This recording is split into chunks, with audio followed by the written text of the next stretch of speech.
No. Aló. Upa. Bueno, aprovecho para interrumpir. La charla de Nico y Diego es especial, sobre todo porque Nico es la 10ª charla de Nico en 9 años en la ECO, que es un récord, y quiero que lo aplaudan. Y le trajimos un regalo de las 10 charlas. La década ganada. Un aplauso grande. Gracias, gracias. Pinta bien. Bueno, todos. Arrancamos. Y por 10 charlas más. Por 10 charlas más, ahí va. Bueno, buenas. Yo soy Nicolás, como dijo la locutora antes, trabajo como Explorewriter para Core Secure Technologies y básicamente yo estoy especializado en explotación del kernel de Windows.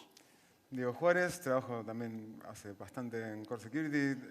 Los dos laburamos en el equipo de Explorewriters hace como unos 11 años, estaba pensando. Y bueno, la charla de hoy construye un poco sobre la charla mía del año pasado. Lo que vamos a hacer hoy es pegarle una revisada a las protecciones de kernel. Más o menos definimos, para explicar lo siguiente, qué es un arbitrary write. Les mostramos las maneras en las que se usa actualmente un bug de ring 0. Les explicamos dos técnicas a fondo, en profundidad. Les vamos a mostrar cómo Microsoft arregló el problema y cómo evadimos ese fix. Y bueno, las conclusiones después. Bueno, básicamente Microsoft fue implementando varias protecciones en el kernel de Windows durante todos estos años. Hay varias, son más que estas. Nosotros pusimos estas 3 como las más importantes, que básicamente son los Integrity Levels, la randomización en kernel o KSLR y SMAP. Si tuviéramos que armar un ranking de importancia, KSLR o randomización es como lo que más nos pega a nosotros como Explorewriter y que básicamente tenemos que desarrollar técnicas nuevas para seguir evitando, digamos, mejor dicho, seguir haciendo que los exploits funcionen. Bueno, ¿a qué nos referimos cuando hablamos en esta charla sobre un arbitrary write? Nos estamos refiriendo a cuando explotamos un bug y tenemos la posibilidad de escribir un valor que controlamos en una dirección que controlamos, ¿no? Por ejemplo, se pueden usar normalmente los arbitrary writes, tradicionalmente se usan para escribir un puntero a función, por ejemplo, entonces tomamos el control de la ejecución pisando ese puntero, haciendo que el programa llame a esa función que pisamos. La charla de hoy es cómo usarlo de otra manera, es decir, cómo usar un arbitrary write para obtener una primitiva de lectura-escritura y algunos ejemplos o algunos otros ejemplos donde se puede usar un arbitrary write para conseguir una primitiva de escritura y lectura son los heap overflows, algunos memory corruptions y algunos use after free bugs. Bueno, básicamente en las técnicas actuales, uno de los problemas, esencialmente los privilege escalation, ¿no? Y sobre todo cuando uno corre desde low integrity level, porque básicamente unió un Internet Explorer, un Chrome, es que se implementaron ciertos call restriction a partir de Windows 8.1. Hasta antes de Windows 8.1 era más simple, pero a partir de Windows 8.1 empezaron los problemas de verdad. Acá, como decía antes, los call restriction. La parte de medio integrity level, que es lo que está a la izquierda de la pantalla, a nosotros no nos interesa mucho, porque en realidad nuestra charla va orientada a abusar del kernel desde low integrity level. Y esto implica que no podemos llamar a NT Query System Information, lo cual llamar a esa función nos daba la dirección de los drivers de kernel, ciertas dirección del heap de kernel, de algunos de los process token, perdón. Entonces, a veces se necesita una segunda vulnerabilidad, que sería un memory leak, básicamente para complementar lo que en medio integrity level no haría falta. Y si no tenemos una segunda vulnerabilidad, la explotación se vuelve un poquito más complicada. Si uno tiene que ver qué pasó, no sé, en el año pasado y un poco y especialmente por el tema que apareció Windows 10, y en Windows 10 empezaron a meterle muchas fichas Microsoft, a empezar a arreglar cosas que antes no le prestaba importancia. Por ejemplo, si uno decide abusar del kernel usando objetos GDI, pueden ver la charla de él que dio el año pasado, o los de King Team, que la dieron un tiempo atrás. Julio de 2015. Más o menos. 2015, sí, pero todo el año pasado, digamos. Después las tablas de paginación, que es lo que presentado Enrique hoy como una extensión de esto, y yo, que presentamos en Consequest. Y después, por último, el HAL heap de Windows, que lo usaron, o sea, los daban como para usar en explotación remota en Windows 10. Es una buena charla. Y como dato es que Microsoft básicamente, si no tuviéramos que mirar este slide y no, por ejemplo, no miramos qué pasó en la ECO hoy, tanto los objetos GDI como las tablas de paginación están mitigadas. Y el HAL heap, o sea, el Windows HAL heap, en la versión Insider Preview de Windows, teóricamente, nosotros no lo confirmamos, también ya la randomizaron. O sea que esto, digamos que en un par de meses podría quedar obsoleto. Obviamente sirve para todas las versiones de Windows anteriores a Windows 10, 1.607, pero bueno, digo, se pusieron las pilas de verdad con esto. Bueno, ¿y por qué nos interesan los objetos GDI? ¿Qué tienen de buenos? ¿Qué es lo que nos atrae de ellos para explotar bugs en kernel? Que son fáciles de entender, que se liquea, el address de los objetos GDI se liquea a user mode, es una ventaja importante. Que las estructuras internas que usa GDI son comunes, es decir, no cambian mucho entre distintas versiones de Windows. Y bueno, King Team da como una buena idea de por qué es buena idea usar objetos GDI, ¿no? ¿Qué es lo que podemos hacer con estos objetos? Bueno, lo lindo es que pisando por ahí un campo en particular, u otro, o cualquiera de los campos interesantes, se puede lograr que un arbitrary write se convierta en una primitiva de lectura-escritura. Hay distintos tipos de arbitrary write, ¿no? O sea, a veces podemos escribir un puntero entero, a veces solamente podemos escribir algunos de los bytes, a veces solamente podemos flipear algunos bits del valor que estaba, y a veces no controlamos directamente con qué valor se va a escribir. Y sin embargo, todas estas opciones nos pueden llegar a servir para usar esta técnica de los objetos GDI. La técnica le puse de nombre de pbscan 0 porque es el miembro de una estructura que pisamos que se llama pbscan 0. Esta es la que presentó él el año pasado, Esta es la ¿no? charla que di el año pasado. Vamos a repasar brevemente de qué se trata. Empezando por, bueno, en todos los procesos de user mode tienen una PEB. En la PEB hay un puntero que se llama GDI Shared Handle Table que contiene un array con estas estructuras que definen los objetos GDI que están disponibles para nuestro proceso, ¿no?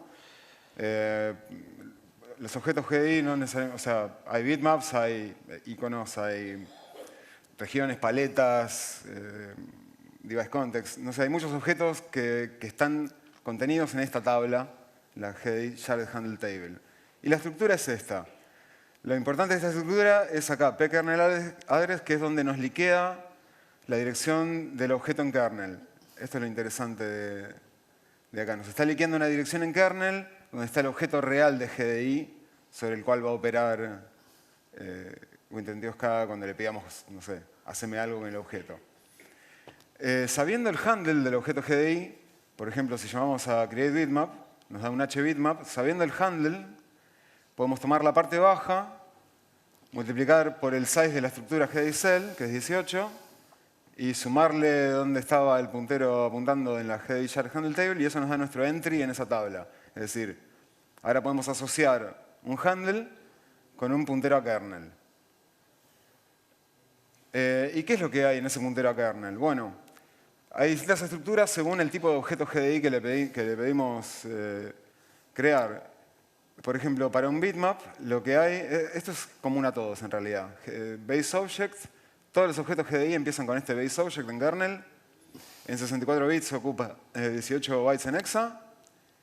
Y es seguido inmediatamente en la memoria por una estructura que es específica para cada tipo de objeto GDI. Para un bitmap, la estructura se llama surf-obj. Y surf-obj tiene, bueno, varios campos. Esto sigue más abajo que no entraban.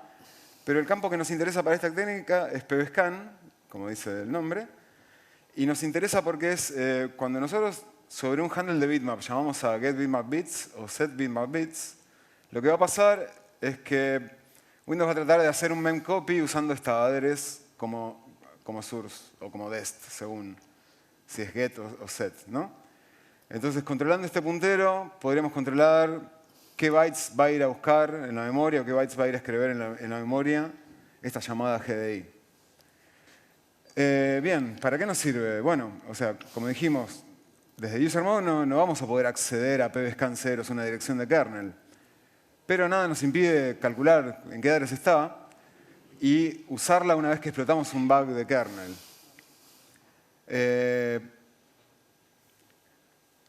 Acá se ve un poco que, por ejemplo, pkernel address, ¿no? Lo que estaba en la estructura, más 50 nos da el offset de pbscan0 para ese entry.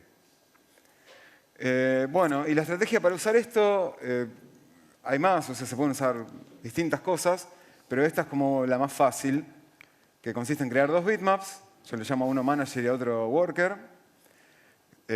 Usando la GDI Shared Handle Table hacemos el lookup y sacamos el pbscan para los dos bitmaps, o sea, averiguamos ese miembro de la estructura en kernel para cada uno de los bitmaps, y haciendo set bitmap bits sobre el manager, es decir, usando nuestra vulnerabilidad de ring 0 para escribir el pbscan del worker como valor del pbscan del manager, nos permite hacer set bitmap bits sobre el manager nos va a escribir el pbscan del worker. Del segundo objeto. Del ¿no? segundo objeto. Manejamos dos bitmaps justamente para no perder esta funcionalidad. Y hacer set bitmap bits sobre el manager nos setea un address y hacer get o set bitmap bits sobre el worker nos trae o nos escribe data en ese address. Sobre el segundo objeto. Bueno, acá hay un poco de pseudocódigo, ¿no? Creamos los bitmaps, hacemos los lookups. Acá explotamos el bug en ring 0. Hacemos set bitmap bits sobre el manager y después get o set sobre el worker. Esta es nuestra primitiva de lectura-escritura. A esto yo le llamo surface lookup solamente para ponerle un label porque después vamos a tener que reemplazar esta parte por otra cosa. Y bueno, acá esto es un bardo, pero está un poco más gráficamente explicado. Creamos los dos bitmaps, nos da dos handles. Con los handles obtenemos el pkernel address. Del pkernel address sacamos, o sea, le sumamos el base object, le sumamos el offset de pbscan0, tenemos el pbscan de cada uno de los bitmaps. Y nuestro laburo consiste en poner el pbscan del worker, como pbscan del manager. Y después operar un set bitmap bit sobre el manager para que nos escriba el pbscan del worker. Es decir, nos va a escribir en esta dirección que pusimos acá, que es acá. Y una vez que tenemos un valor seteado en el worker, lo que hacemos es get o set bitmap bit sobre el worker y nos va a traer la data que hay acá, en esta dirección. Acá estoy haciendo un get bitmap bits y me trae lo que había ahí. Lo mismo para escribir, ¿no? Esto es para leer, lo mismo para escribir. Bueno, y a partir de esto... encontramos ciertas limitaciones en la técnica. Hay casos en los que no se puede usar esa técnica porque no podés escribir simplemente con mucha granularidad justo el puntero ese. Claro, y para apuntar un pbscan del objeto 1 contra, digamos, a la estructura del objeto 2 tiene que ser un valor, claro, que sea controlable al 100%. Y el hecho que quedaban algunas cosas afuera, y básicamente es lo que dice este slide, es donde hay dos casos donde no sirve por completo la técnica esa, pero sí se puede complementar, que es básicamente si tenemos un arbitrary array donde no controlamos completamente o nada de lo que se está escribiendo, y después por otro lado si tenemos un heap overflow en kernel. Bueno, acá es donde nosotros nos dimos cuenta que se podía hacer esto. Básicamente fue en el MS16039, acá pueden ver el CV. En realidad sabíamos, pero no lo habíamos usado. Sí, no estábamos muy conscientes, porque en realidad, sí. Nos encontramos con un montón de problemas y cosas que tuvimos que saltear, ¿no? Y no entró todo en la presentación, así que vamos a decir los puntos más importantes. Básicamente agrega un paso nuevo a la técnica original que él acaba de explicar, y simplemente es tocar en el primer objeto un campo distinto a pbscan. En el segundo se sigue manteniendo el campo pbscan. Y básicamente la técnica esta que nosotros creemos, por lo menos desde años de trabajar con SPD kernel, es básicamente uno de los arbitrary array más útiles que hay. porque se puede escribir cualquier cosa, más o menos acomodando lo que uno quiere, y termina logrando primitivas read-write desde user mode en kernel space. Bueno, como él decía antes, que sabíamos o no lo sabíamos. En realidad nosotros llegamos, si ven el segundo punto, escribimos un blog pues, en 16.39, después cuando empezamos a armar esta presentación, nos dimos cuenta que Quintín en la presentación del año pasado había mencionado esto. Bueno, y por una cuestión de principios, uno no va a decir ahora yo lo inventé y ya lo explicaron antes. Pero bueno, esto es verdad y es así. Básicamente la cosa es así. Si uno, como él dijo antes, ¿no? Si uno crea un bitmap, llamando a la función createBitmap, tiene 5 parámetros, uno es ancho, otro es alto, después el cuarto parámetro, ahí voy a mover con el mouse, es la cantidad de bits por pixel. Bits por píxel, y después el campo de bits que... ¿La tenemos que parar o...? Ah, bueno.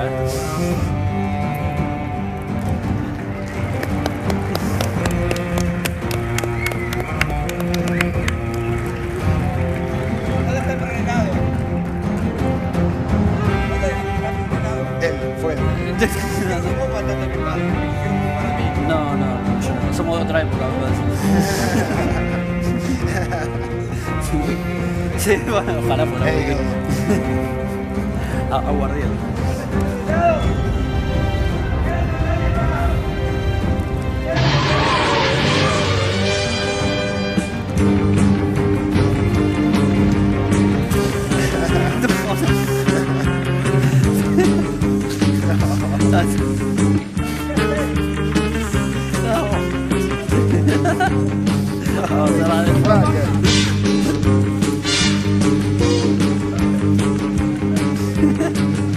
Ahí está, sabe por aquí.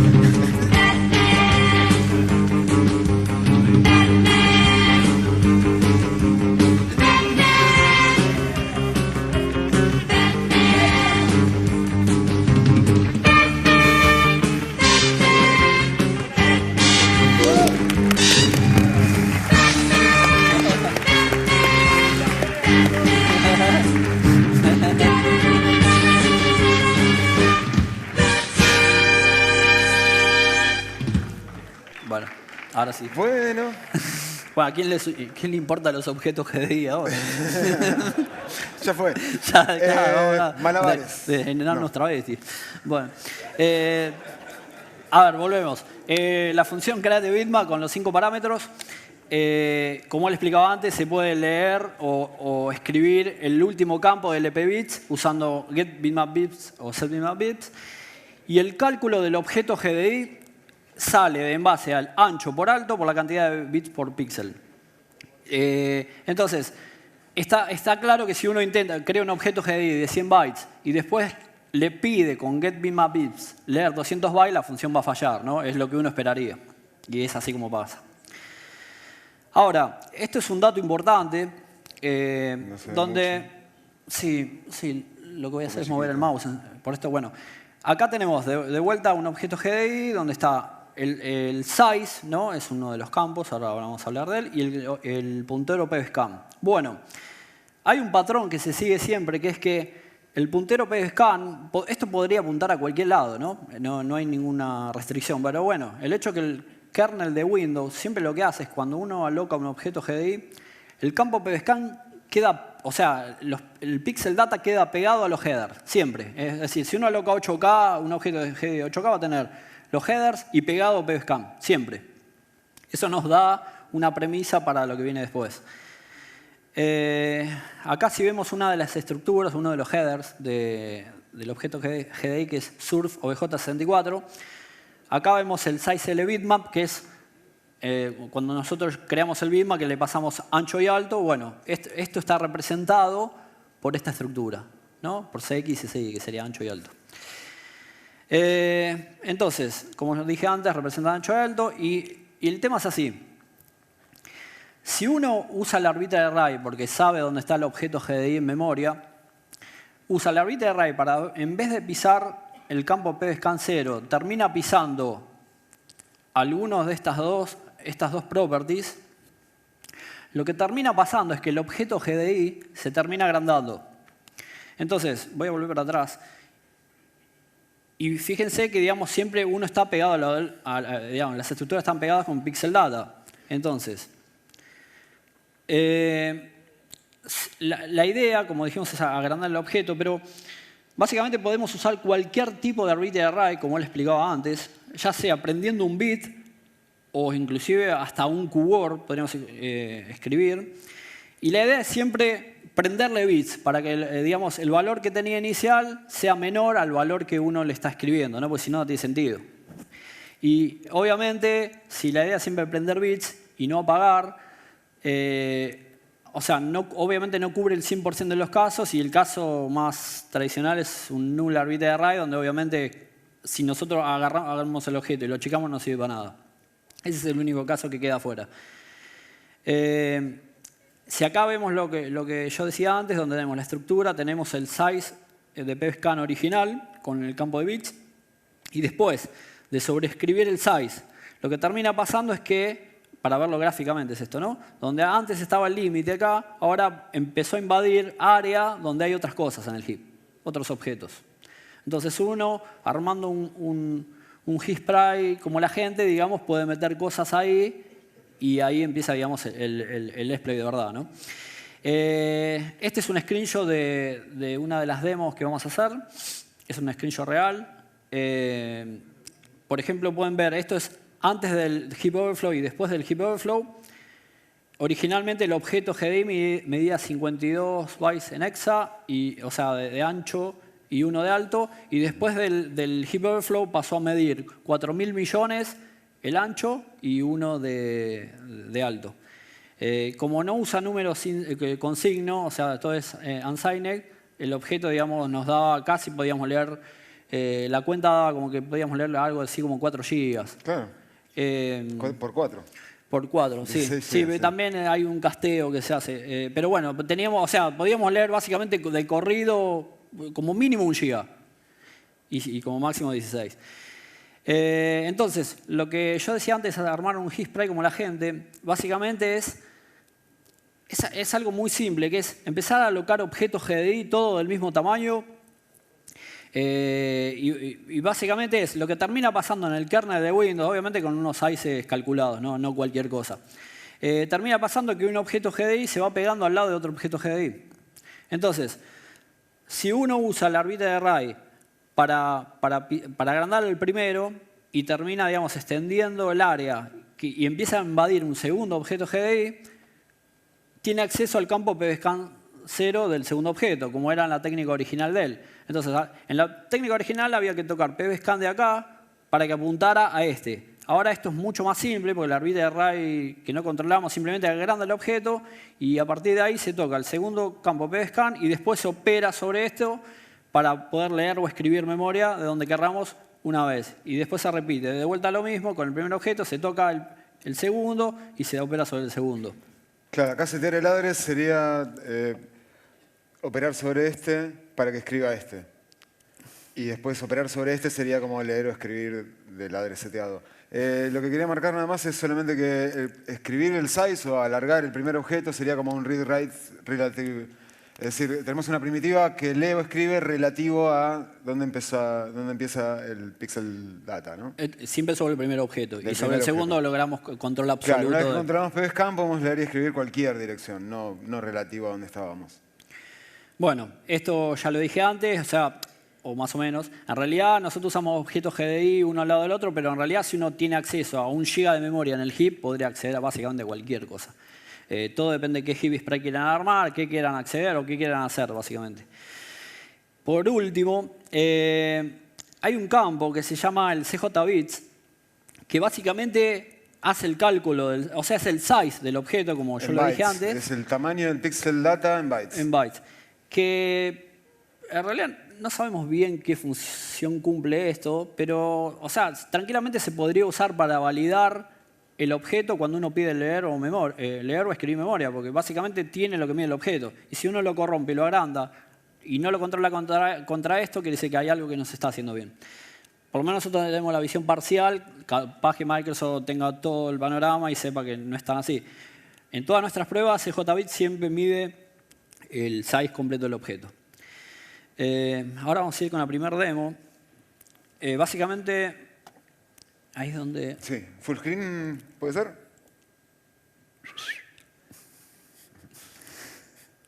Se fue con el enano. Ahí estamos. Sí. Ahí va. Bueno, a ver, acá vamos a mostrar el exploit real. O sea, es una demo en vivo, o sea, vamos a abrir el paraguas, puede fallar. Lo probamos varias veces, anda, hace un hit spray en kernel, pisa un objeto, toca el otro objeto. Pero bueno, lo que sí, vamos a mostrar unas cositas antes. Acá podemos ver que está corriendo en low. ¿Se ve bien? Se ve, sí. Sí, bueno, dice low. Si ven que dice low, está bien. Entonces vamos a... Está pausado el exploit, ¿no? Crucemos los dedos, que no blue screenee. Ahí va. Entonces, ven que acabamos de usar, explotando el 16039 con esta técnica, la que explicamos recién, obtuvimos un CMD como system. Y básicamente, si hago who am I, se puede ver que somos system. ¿Sí? Bueno. Ahora, vamos a dejar mientras la VM preparada para la segunda demo. O sea, lo que queríamos mostrar, más allá que no se puede apreciar todo lo que pasó de fondo, es que ese exploit usa esa técnica que acabamos de mostrar. O sea, no. Bueno, pasemos a los slides de vuelta. Y control L. Bueno. Ahora empezamos a hablar de la última versión de Windows, la 1.607. Sí, dale. Bueno, vieron que yo antes dije que Microsoft mitigó algunas cosas. Bueno, estas mitigaciones Microsoft las anunció en Black Hat, ahora en julio creo que fue, en Black Hat USA. Y esto vino de la mano del Anniversary Update, que es la versión 1.607. Básicamente, lo que ellos anunciaron, por lo menos lo que se vio en los slides, era que patcharon mitigaron tres cosas de randomización de kernel, donde uno podía obtener direcciones desde user space o user mode, que básicamente es randomizaron las tablas de paginación, mataron la técnica, lo de poder obtener las direcciones de user mode, los objetos GDI, o sea que todo lo que presentamos de acá para atrás, en teoría no serviría para esta versión de Windows. Después vamos a demostrar que no es así. Y por último, patcharon lo de SIDT, SGDT, que son Addresses Disclosure, que se usan en los exploits, estas instrucciones, donde uno puede obtener la IDT, por ejemplo, si tiene ya una primitiva de read-write, como las que lograban con objetos GDI, ponía leer un puntero de esa tabla y obtener un puntero a NTKRNL o su punto exe. Bueno, básicamente este es el slide donde Microsoft lo anunció. Del lado izquierdo está la tabla de paginación, del lado derecho lo que hablamos de GDI y SGDT. Sí, y bueno, ahí está que arreglaron el leak en kernel de los objetos GDI. Entonces, ni bien obtuve una ISO de 1.607, la instalé, fui a la PEB, miré GDI Jar Handle Table y no me gustó lo que había porque habían desaparecido todos los punteros de kernel y ahora había como estos falsos punteros que en realidad son como correlativos, no podían ser nunca objetos de verdad. Entonces fui a kernel a mirar, a ver si era solo que me mentía el puntero en la PEB. Y fui a kernel a mirar en Win32K y no, también la tabla en kernel está truchada la dirección del objeto. O sea, como ven, acá es como lo teníamos antes, cada GDI cell tenía su pkernel address, que era un objeto a kernel, y esto no es un puntero a kernel. Bueno, entonces me puse a reversear un poco y cambiaron lo que antes hacíamos con un lookup en la PEB, ¿no? O sea, todas direcciones de user mode lo cambiaron por esto, que son 1, 2, 3, 4, son como 5 lookups en kernel y acá recién tenemos el pkernel address. Todo esto es todo en kernel, no podemos saber nada de esto de user mode. Y acá está el pkernel address original, así que esto no nos sirve más para nada. Lo tiramos y buscamos una forma nueva de hacerlo. Bueno, la forma que encontramos fue... Hay otros objetos que son accesibles de user mode, que también liquean una dirección de kernel. Que es el último vestigio, nosotros creemos. Sí, creemos que pronto, por ahí, pasado mañana, lo pachean. Que se llama G-Shared Info, está exportada en User32 en la mayoría de las versiones de Windows. Adentro también hay una tabla de objetos, son los User Objects, le dicen, hay varios objetos que después vamos a hablar, y la estructura de los objetos en esa tabla, es decir, lo que primero nos encontramos es esto. Es decir, el export es un puntero, ¿no? El puntero apunta a esta estructura, y en esta estructura está este miembro que es esta tabla con todos los objetos. Cada objeto tiene esta estructura dentro que liquea un puntero a kernel. Sí, de la misma manera que antes sabíamos con un handle de GDI, sabíamos el índice en la tabla, acá es igual. Le sacamos la parte baja y usamos eso como índice en la tabla. Bueno, estos son los tipos de objetos que figuran en esa tabla, ¿no? Hay más que no están acá, pero en kernel hay más objetos que terminan yendo a parar ahí. Esto es lo que le llaman User Objects. User Objects. Antes eran GDI Objects, estos son User Objects. Estos son, claro, otros. Adelante. Y bueno, esto es interesante porque justo estos User Objects, de los cuales sabemos el address en kernel, van a parar al mismo pool en kernel que los objetos GDI, que los bitmaps que le pedimos, qué sé yo. Cuando, por ejemplo, pedimos crearme un bitmap de tanto por tanto, bueno, eso va a parar a un cierto pool de kernel. Resulta que estos objetitos de User Objects también van a parar al mismo lugar. Hay unas ciertas como cuidados que hay que tener. Es decir, cuando alocamos objetos de menos 4K en kernel, van a parar a este pool. Y cuando son mayores de 4K, van a parar a este non-paged pool. Pero si nosotros necesitamos objetos de GDI, ¿de qué nos sirve esto? Bueno, nos sirve que como van a parar al mismo pool, podemos alocar User Objects e inferir dónde van a estar nuestros objetos de GDI. Es decir, de los User Objects tenemos un puntero que sabemos dónde están en kernel, de los otros no sabemos dónde están, pero podemos hacer un agujero entre medio de User Objects y meter un bitmap ahí y sabemos que está ahí. Eso es fácil de comprobar, que si uno agarra el kernel de Baer y aloca User Object y GD Object, aunque ya no vea las direcciones de los GD Object, cuando dampea el kernel probablemente los encuentre y estén todos pegados con los User Objects. Entonces, tomando como premisa lo anterior, si nosotros alocamos un User Object que sabemos su dirección y lo liberamos, e inmediatamente después de liberar ese objeto, nosotros alocamos un objeto GDI con el mismo size del User Object, hay una alta chance, básicamente por el mecanismo de la free list, ¿no? Es como medio difícil explicarlo en pocas palabras, pero básicamente todos los manejadores de heap tienen un mecanismo de free list que es que, por ejemplo, si acaba de liberar crean un malloc 100 bytes, piden, después hacen un free, y después viene otro malloc de 100 bytes, y por una cuestión de optimización, el heap, sea el heap de kernel, de Linux, bla, bla, bla, no va a empezar a recorrer sus listas hasta encontrar un hueco, sino va a mirar, ok, ¿qué es lo primero que liberé? Ah, esto, bueno, ok, agarro de vuelta esto. Es una cuestión de optimización. Todos los heaps tienen esos. Entonces, nosotros proponemos este algoritmo y la demo que viene usa este algoritmo y básicamente es súper eficiente. Lo probamos muchas veces en varias condiciones distintas y nos dio resultados increíbles, que es que si uno aloca un objeto, siguiendo esta misma lógica, ¿no? Si uno aloca un objeto, que lo llamamos a un User Object, lo libera, al toque aloca a otro objeto B, con el mismo, o sea, que mide exactamente lo mismo que el objeto A, lo libera, y en esos pasos nosotros previamente preguntamos en qué direcciones estaban. Si nos dan las dos direcciones, nos dan igual, eso nos está diciendo algo. Nos está diciendo que el sistema básicamente está estable, que el exploit no está compitiendo contra el sistema, contra las aplicaciones, cuando la máquina, por ejemplo, está muy cargada.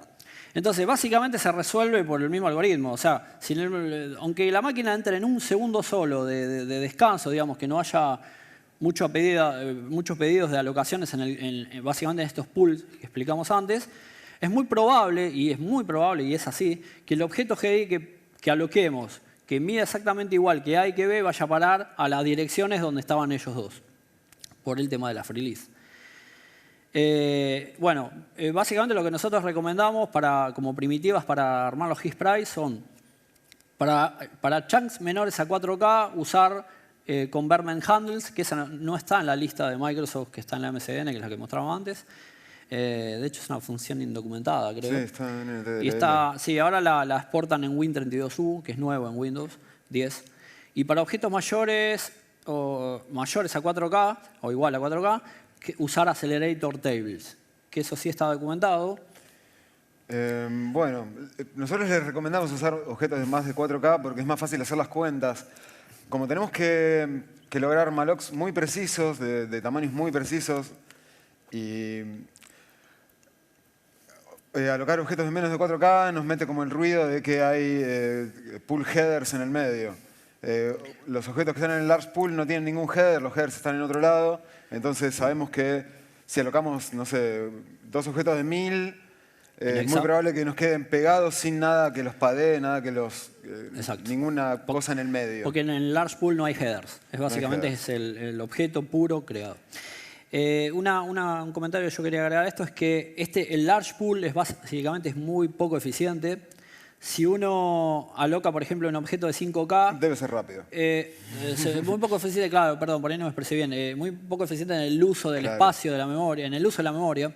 Entonces, si uno aloca a 5K, y como están todos alineados a 4K, o sea, a páginas de memoria, los 3K que siguen al objeto están sin usarse. Y esto básicamente viene porque siempre los 12 bits están apagados, ¿no? Están alineados. Bueno, esto es un poco un repaso de cómo era antes nuestro Surface Lookup. ¿Se acuerdan que buscábamos en la PEG, buscábamos la GDI Shared Handle Table y sacábamos el offset de PBScan simplemente sumándole 50 a la PBScan 0, al pkernel address, digo. Y esto si lo quieren reproducir, lo pueden ver. Nuestro Surface Lookup nuevo es resolver el símbolo de user32, gSharedInfo, sacar de ahí este campo que era el puntero al array, sacar de nuestro handle el entry dentro de ese array, y ahí tenemos la dirección de kernel, digamos, las estructuras del thread y demás, algunos flags, el tipo. Pero reemplazamos lo de ir a buscar a la GDI Shared Section por ir a buscar a gSharedInfo. Bueno, ahora vamos a demostrar que el algoritmo que mostramos antes, si quieren llamarlo algoritmo, funciona. 5 minutos. No, 5 minutos. No, vamos bien, vamos bien. Te dejo. Bueno, vamos a tirar esto. Esta es una aplicación que lo que hace es lo que él describió antes. Aloca un user object, lo frita, aloca otro, se fija si las direcciones de kernel coinciden, y si coincidían, aloca un lo frita y aloca un bitmap ahí. Y las chances de que sea lo que predecimos es bastante alta. Como ven, está dibujando todo con colorcitos lindos. Si esto fallara, dibujaría en rojo, y voy a tratar de hacerlo fallar ahora. De hecho, tuvimos que configurar la VM esta que tenga 2 cores que use para que ahora empiecen a competir. Corro 2 para que compitan entre sí, justo. O sea, son 2 programas pidiendo exactamente el mismo tipo de objeto con el mismo tamaño, qué sé yo. Y ven que falla bastante poco también. Sí, básicamente estamos tratando de generar un race condition para que entre que uno libera, el otro se lo aloca y en ese momento falla. Bueno. Esto es como la forma que se nos ocurrió de meterle la mayor cantidad de ruido, y así todo no es fácil hacerlo fallar. Y dale, ejecuta uno más. ¿Te parece? Sí. No, dejo el que está más roto y seguimos hablando. Bueno, y obviamente al no competir más ya uno con el otro se vuelve a, digamos, estabilizar. O sea, acá abajo está, por ejemplo, el porcentaje de éxito, no sé si se ve, pero 99,43%. Y teniendo en cuenta que es probabilístico, la verdad es bastante bueno. Y es una idea bastante simple, pero bueno, se puede inclusive mejorar más. Y con poco logramos mucho. Bueno, esta fue la demo 2. Ahora vamos a pausar esto. ¿Podés contar que Windows 10 tiene consolas? Ahora lo contamos. Bueno, sí, Windows 10, gracias Microsoft por devolvernos la consola full screen. Era hora, estuvo bien. Sí, de hecho estaba en pantalla completa, ¿no? No sé. Y bueno, entonces, ahora vamos a ir, que básicamente es un salto de una demo a la otra. Si querés contar qué hace la demo. Bueno, esta es una demo que vamos a usar el debugger para simular un exploit de kernel. Lo que vamos a hacer en el debugger es pisar el size del primer bitmap para agrandarlo y internamente el programa, una vez que tenemos eso hecho, va a pisar el pscan del segundo, va a recorrer la lista de procesos y robarse un token de system. Hay una diferencia importante con la primera demo del exploit, que básicamente esto es en Windows 1607. Claro, esto ¿no? ya es en la versión de Windows que tiene el leak arreglado. Recién probamos la demo que acabamos de ver del Heap Spray, era en Windows 1511, donde ahí podíamos chequear que lo que acabamos de alocar en el User Object coincide con el GDI Object. Ahora ya no ahí podemos realmente nada. comprobar que estaba bien lo que estábamos planteando. Acá no podemos comprobar que está bien hasta que no tiramos el exploit y por ahí blue screen, ¿no? Bueno, como verán, Windows 1607, última versión, 64 bits. Vamos a hacer esto por las dudas. Vamos a abrir el kernel debugger. Ah, sí.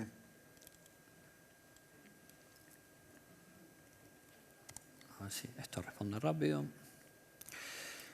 sé si se ve. Ah, se ve bien. Dale go.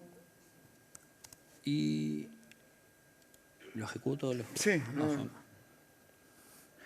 Bueno, ahora va a saltar un cartel. Está puesto como low integrity el está proceso puesto también, ¿no? con ICACL para que corra desde low No sabemos integrity. por qué tira esto, pero... no Sí, importa. es como el cartelito viejo.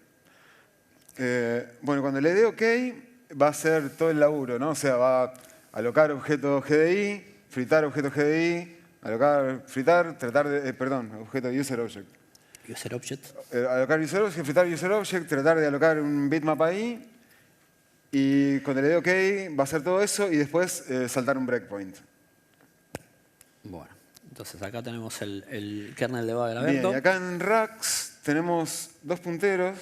Estamos en User Mode, esto es para demostrar Sí. que IP está en User Mode. Pueden ver la dirección, o sea, digo, no hay trampa, ¿no? Y bueno, en Rax tenemos dos punteros, que son nuestros supuestos dos bitmaps que alocamos. Están separados exactamente por el tamaño que le pedí, que era 1000 en hexa. Fíjense, 900 y después A000. O sea, nosotros suponemos que ahí hay, o sea, nosotros, el exploit, supone que ahí hay objetos Claro. GDI por el algoritmo que antes les explicamos. Vamos a ver si es cierto. Y por ejemplo, hagamos de del primer supuesto objeto, o de Q. Sí. Acá, por ejemplo, vemos el ancho del objeto, que es usar Ese es X. CX o el width. Claro. Y el alto es Height. 1. Es 1 para hacer las cuentas más fáciles, ¿no? Porque Después el campo CJ bits, que es el que dijimos que tiene el size de esto por esto, más la cantidad de bits. por los bytes que son el bit per pel. Después, por ejemplo, podemos ver que acá está el campo pbscan, 0. No, está al revés el address. Ah. Va a ser de Q. Perdón, sí. Bueno. De Q. Ahí está. Vamos a dampear. Bueno. Y esos son los píxeles de los bitmaps que Que él creé. en el quinto parámetro de create bitmap puso toda FFF, ¿no? Todo esto es con valores controlables. Bueno, y ahí en más 1000 debería haber otro bitmap. Y ahora vamos a ver que esto también es un objeto GDI consecutivo al 1. Está pegado al otro. Y acá se puede ver también. Ancho, Sí. alto y bueno, campo pbscan. O Listo. sea, sí. Bueno. O sea, hasta ahora, digamos, el exploit... Sí, adivinó bien parece. Sí, el algoritmo funcionó. Vamos a hacer lo siguiente. Pisale... Sí, espera, me alineo primero. Ahí estamos. Más 38. al primero, ¿no? O sea, vamos a simular el árbitro. Le va a escribir el X, ¿no? O sea, el ancho al bitmap. Y usamos un valor arbitrario 10.000. Podríamos usar cualquier otro. Vamos Y a con eso va a agrandar el primer bitmap para que operar sobre él nos permita tocar la estructura del segundo. Bueno, entonces vemos el antes acá, o sea, ancho y alto, y ahora vemos ancho 10.000. O sea, acabamos de simular un exploit, ¿no? Básicamente una Claro. órbita de radio de un exploit. Esto es lo único que tiene que hacer nuestro exploit de ring 0, poder escribir ese valor en ese lugar. Entonces ahora vamos a dejar que esto se vea en pantalla. Creo que ahí va bien. En ningún momento, o sea, para que quede claro, en ningún momento no corremos shellcode de kernel, Ahí está. no inyectamos código en ningún lado, Sí. solamente tocamos data. tocamos datos. Sí, usamos el token Stealer básicamente que César Cerrudo lo presentó varias veces. Bueno, vamos a darle go. Quiero que se vea lo que va a pasar acá, ¿no? Ahí está. Entonces acabamos de ver. Ahí es donde debería haber aplausos. Esperá que, mostrá que existen, por lo menos. Bueno. Por lo menos no blue screenó. Buen punto. Entonces, podemos ver demo.exe estaba en low, ¿no? Si se ve El ahí. Notepad. Y ahora el Notepad en System. Por alguna razón Microsoft se tomó el laburo de que el cal.exe no puede ser lanzado desde System en Windows 10. Creían que era importante y entonces lo... ¿Les pareció que era relevante hacer que el calc no funcione si lo corregimos? Exactamente. Bueno, entonces, vamos al último slide. Y básicamente estas son las conclusiones, que en realidad medio se caen de maduro, ¿no? Pero bueno, es importante decirlo. Bueno, queda en el primer ítem, creo que queda resumido todo, por lo menos la última parte, que todavía se puede seguir vaciando digamos, la randomización del kernel de Windows en todas las versiones, porque digamos que lo que acabamos de mostrar recién también funciona para todas las versiones para atrás, desde XP, no sabemos si NT también, todas las versiones de Windows, 32 y 64 bits. Por otro lado, acá en el segundo ítem decimos una obviedad, pero vamos a ver cómo lo van a patchar esto, porque hay un montón de punteros en kernel, en user space, pero parecía que lo de GDI no lo iban a hacer y lo hicieron, así que vamos a ver qué hacen con esto. Y obviamente el hecho que esto pase a nosotros nos habilitó el poder inferir dónde están las direcciones de los objetos GDI. Y por último es lo que decíamos del campo CJBits, que creo que deberían usarlo para validar. Es un consejo nuestro, no estamos 100% seguros, pero es válido por lo menos. Así que bueno. ¿Alguna pregunta?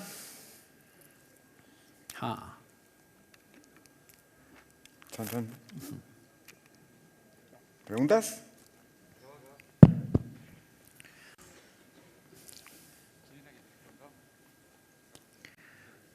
Si nadie pregunta, pregunto yo. ¿El hecho de que compartan pool también les parece que deberían cambiarlo? Si deja de liquear el address del objeto userObject, ya medio que no sé qué tanto puedo predecir solo sabiendo que está en el mismo pool. Sí, en realidad para un heap overflow, por ejemplo, es un dato muy importante. Si estuviera en heap separado, olvídate. Claro. Ahí perdiste todo lo que tenías. Lo Pero más fuerte que hay ahora... dejar de liquear el puntero ya... Bueno, ya dejar de liquear el puntero ya mata mucho de esto. No lo mata del todo. Inclusive el primer exploit de la demo no liqueaba nada. Era un heap overflow que sabía que por el heap sprite como se armó, pisaba el segundo y venía toda la magia después. Y se infería... ¿Cómo infería que el segundo objeto había sido pisado porque no se tenían las direcciones? Bueno, básicamente tenía una lista de 1000 objetos GDI creados y el que se comportaba distinto al estado original quiere decir que es el que se había pisado. Claro, pero dijeron que ahí están hablando de un puntero de la estructura, pero que hay muchos otros. O sea, sí. Separando directamente los pools, por ahí... Bueno, sería una forma de... Sí, una buena mitigación. Sí. Bueno, si tienen más consultas, los chicos van a estar aquí en la antesala.